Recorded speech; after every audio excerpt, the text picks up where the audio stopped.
Paano natin masosolusyonan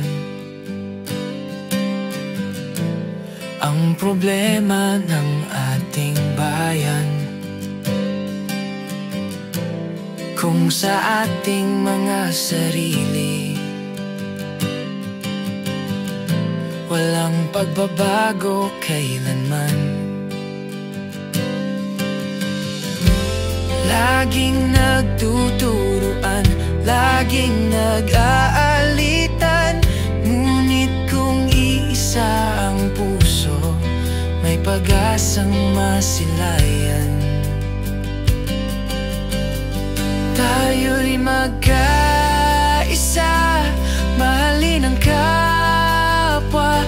Tayo'y magtulungan para sa bayan nating sinta. Pag-ibig ang susi sa bagong umaga, babangon ang bansa sa ating pagkakaisa.